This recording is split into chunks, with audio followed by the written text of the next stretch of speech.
Good morning, Battersea, and welcome to the career section of your assembly.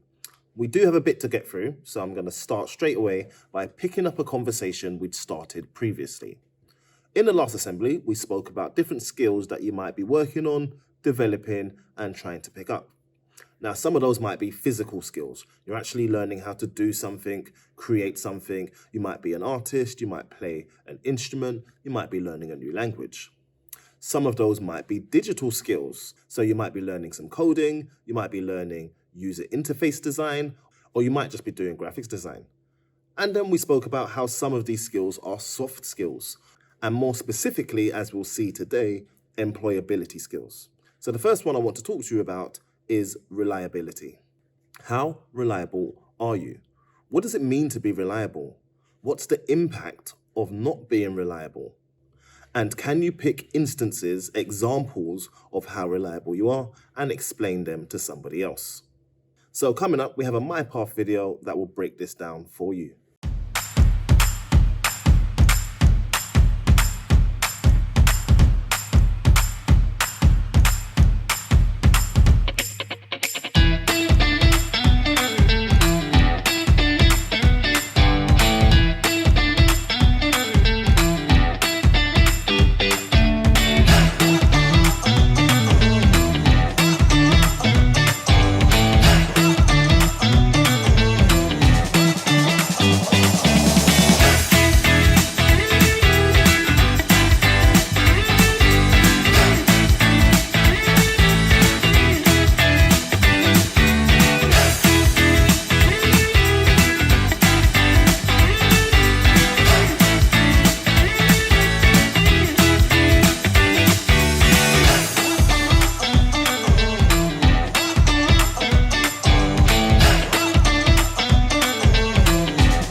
And we'll stop the video there for a few seconds and just reflect and think to yourself if you can demonstrate your reliability, a situation where somebody had to rely on you that you could explain to your partner. So we'll stop here, 20 seconds to think for yourself, 20 seconds to share with a partner, and if we have enough time, your teacher will ask for some to be shared with the room.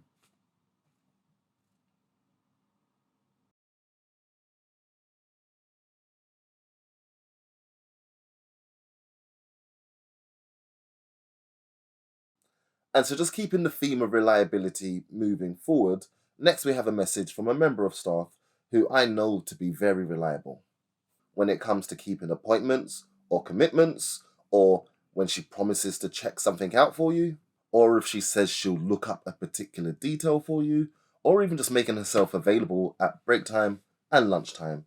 Miss Baldwin is always reliable. Here's a quick message about something new for this half term. Hello, for those of you that haven't met me yet, my name's Keely Baldwin and I'm the Careers Advisor here at Battersea. I come into school on a Tuesday and a Wednesday and you can find me in room N111. I wanted to take this opportunity this morning to tell you about drop-in sessions that we will be holding. These are also going to be on a Tuesday, Wednesday and Friday. So please don't be shy, come along, come and say hello to me.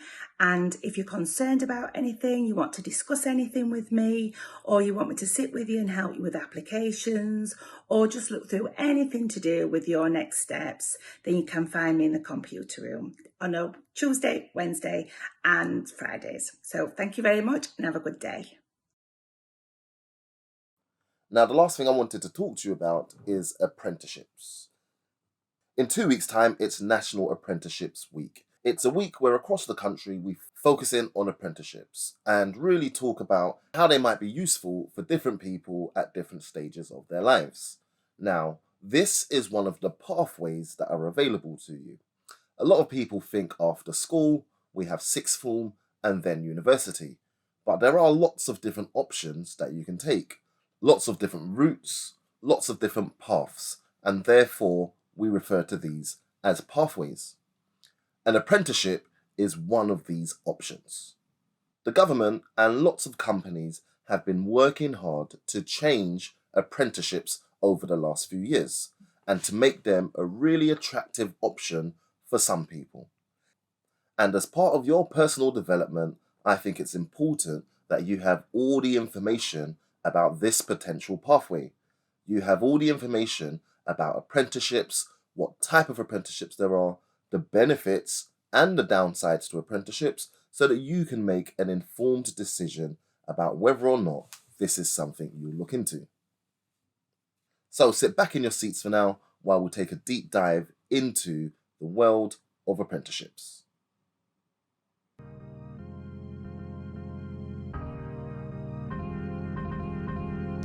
Apprenticeships offer you the chance to gain well-respected qualifications whilst also working and earning money. Apprentices will spend 80% of their time working and a minimum of 20% of their time studying. This could either be in college, online, or delivered in another way. Working as an apprentice, you'll be employed to do a real job. This could be in a wide range of sectors, from dentistry to construction, hairdressing to demolition, or in many more sectors. Whilst you're working, you'll have responsibilities similar to that of your peers in your workplace. While some jobs will require you to finish your apprenticeships before working independently or taking full control of a role, other roles will see you work in exactly the same capacity as others in your team that are not apprentices. By the end of your apprenticeship, you should have gained the skills and experiences needed to gain a job in your sector of choice. Previous research suggests that around 64% of apprentices continue working for the organisation they did their apprenticeship with after finishing their qualification. Research also shows that around 85% of apprentices will remain in some form of employment after completing their apprenticeship.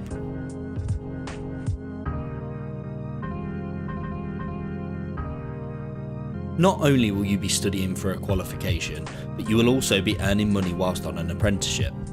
The national minimum wage for apprentices in their first year is £4.03 per hour, but many employers offer much more than this. Apprenticeships also offer you the chance to build your network, getting to know the people you work with.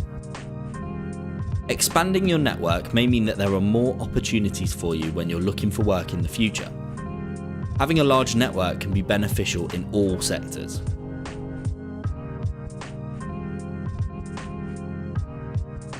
The qualifications you gain on an apprenticeship are highly valuable and can help you to progress in your career.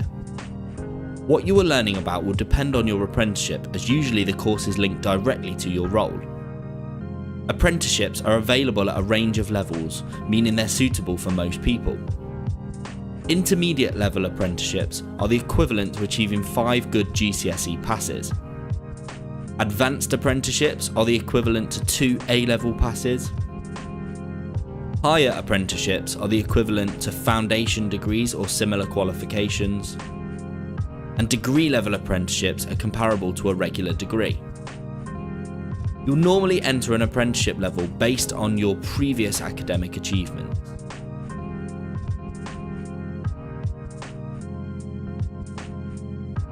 Most sectors offer apprenticeships. Some examples of sectors that we definitely know offer apprenticeships are accounting, banking, business, hairdressing, beauty, construction, engineering, human resources, IT, law, education and childcare, marketing, media, retail, and transport.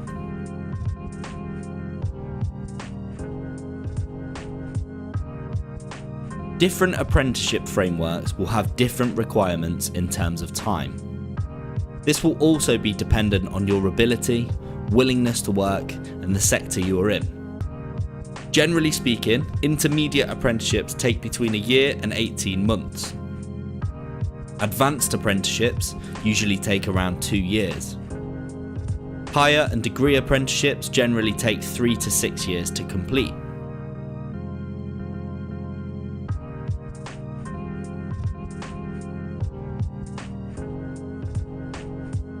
Generally, you'll work between 30 and 40 hours per week. Dependent on the sector, you may work different hours to suit the work. If you're working in a hospitality setting, such as a restaurant for example, you may work until later in the evening or into the night.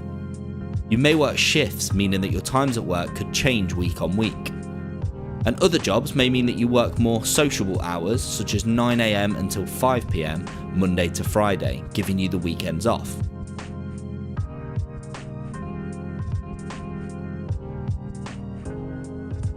To apply for an intermediate apprenticeship, you'll need to be over 16 and no longer in full-time education. Most roles at this level will require other qualifications too, with lots of roles asking for maths and English at grade 9 to 4 or equivalent qualifications. For advanced apprenticeships, you'll likely be asked for work experience, voluntary experience, and at least 3 GCSE qualifications at grade 9 to 4. Higher apprenticeships will usually require at least 5 GCSEs graded 9 to 4, as well as some level 3 qualifications in relevant subjects. These level 3 qualifications could be AS levels, BTEC nationals, or level 3 MVQs. Degree apprenticeships will usually want 3 A levels to have been achieved or an equivalent qualification. They will also usually want you to have achieved 5 grade 9 to 4 GCSEs and have some kind of relevant work experience. You could also progress through qualifications in some cases and work through from intermediate apprenticeships to higher or degree apprenticeships. Almost all apprenticeships will ask for a reference. This is a written document from a teacher, youth worker, employer or similar position that's able to talk about your attendance, punctuality, effort, behaviour and more.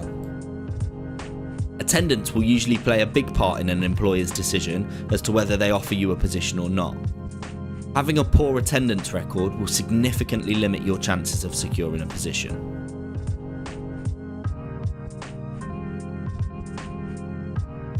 Depending on who you ask, they'll have different opinions. Getting the chance to get paid whilst also gaining qualifications is a big opportunity. Earning money at a young age can help to enable you to be free and make decisions. It can also help with things like saving for your first home or buying a first car. Degree apprenticeships offer the chance to get a degree without getting into debt. This can be a great thing for people that choose to take this route. Having the ability to get to know people in the sector you're working in can also help you to build strong connections and relationships with people that could offer you permanent employment after finishing your apprenticeship.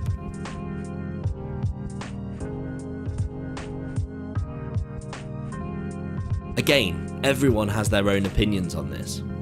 Some people simply don't feel ready to enter the workplace. Whether this is due to maturity, an anxiety about going to work, or something else, some people are simply not ready. Lots of organisations offer support to students or young people entering apprenticeships, giving them support with things like CV writing and work readiness. Some people feel that working full-time and studying can take a lot of their time, especially when compared to going to a regular college. You'll need an ability to manage your time effectively to get around this. Apprenticeships are a great option for many young people, and hiring an apprentice can be great for businesses and organisations too. To find out more about apprenticeships, look online. There are lots of great resources that you can find that advertise vacancies and give more detailed information about apprenticeships. Make sure you subscribe to the MyPath YouTube channel to watch more videos about careers, future opportunities and more. And there you have it, the ins and outs of apprenticeships.